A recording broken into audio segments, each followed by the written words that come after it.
Break मतुंगदा तराम नोक्चरी हौजिक थरोंगी मखा चथजरकपदा लांथोक्चरी ngasiगी राशिफल अमदि मतमतमगी वाफम अहानबदा लांथोक्चरी ngasiगी राशिफल मेष राशि निंगबा थुंगनी मरुप मपांगना टानबिगनी ओइजा ओइथक फंगनी मियाम पुल्लसु मांगजबना हेनबा होरानबना ताथिबा अमदि खतनबा याबा लई तपथौ लेशा पाखंग सिंगी ओइना निंगबा Mopa चागनी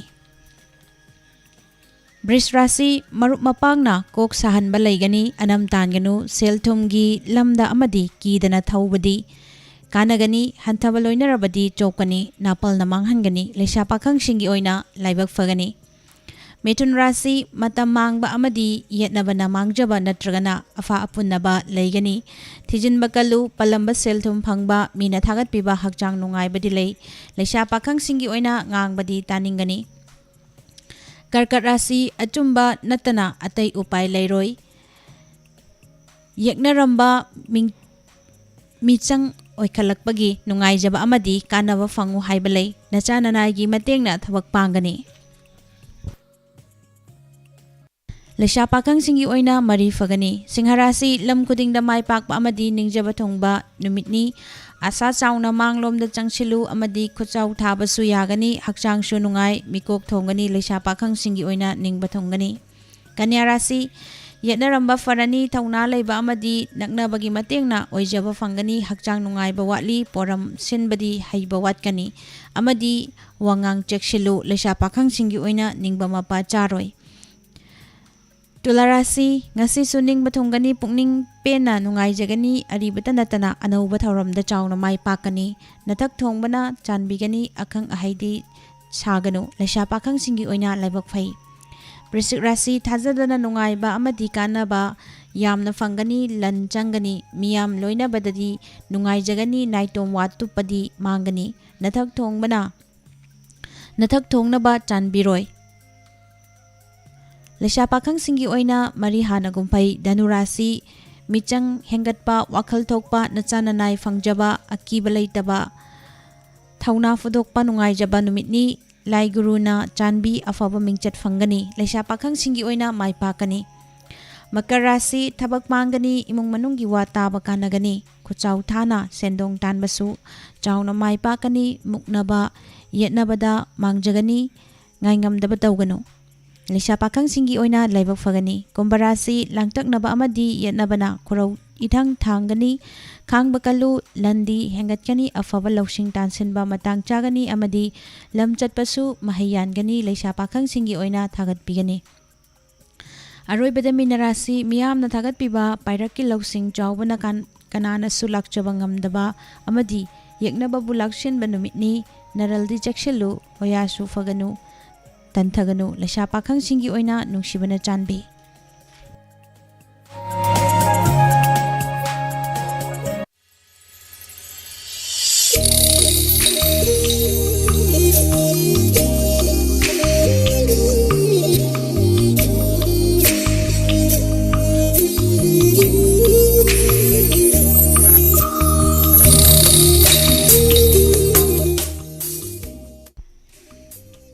ngasi matam gi wafam da puduna laksari ho ya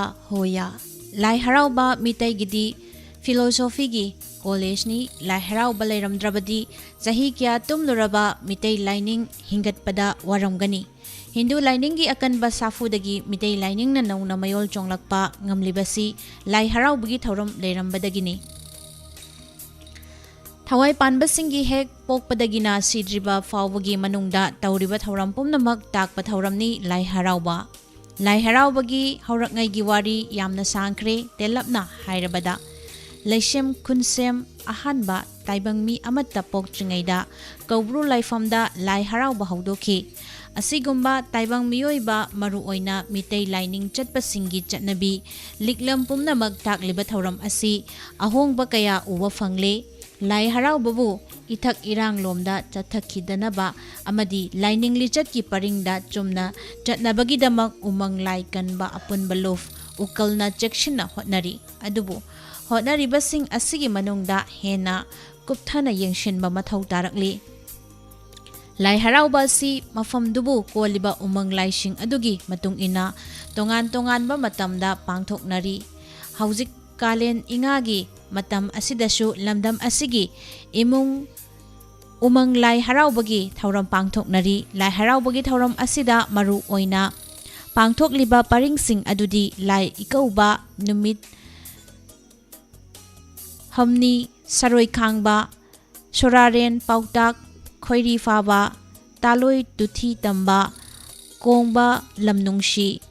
yengba sabal lam thokpa kanglai thokpa lairoi asina chingbani. Thauram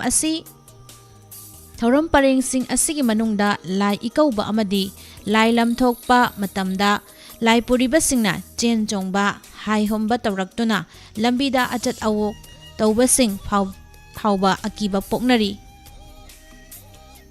Masigi manungda lai ikauba amadi lai lam thokpada saruk yaribasingna ka hena lambi achat awok tawribasingda ayetpa panba piba yaudaba natte.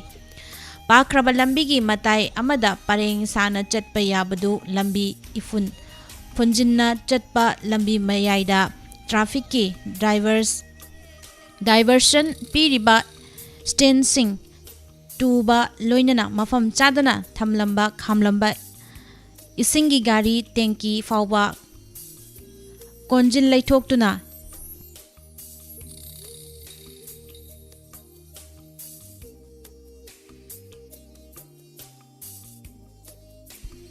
laithoktuna ising haidokpagi thaudok fauba yawkhrabani. Oirakliba thawong asi maru oina lai puribasingna laigi matik mayai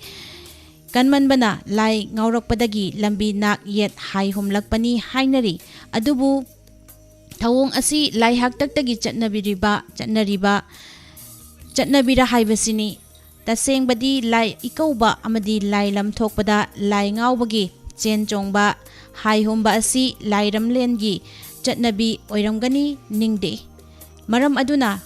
chaurakna chahi kun chahumgi mamangda pangthoklamba lai haraubagi thauramda asigumba chatnabi leirambra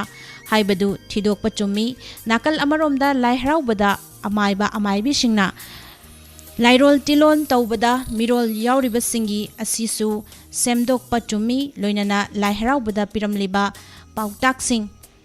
lai pausing sak sonduna chongba matamda lai pau adugi wahanthok tilliba miyamda mayek sengna khanghanba kanagani. Khudam oina lai pau songbada hoya hairiba asi Hindu lining thadoktuna mitei lining changba aikhoi yajare hairibani. Lai pau chongbagi aroiba isai oiriba wakolo hairibasina taibang hakchang kayatki kokpu luna chana cheksina thammu hairibani. Masini ngasigi pujarakliba matam-matamgi wafam.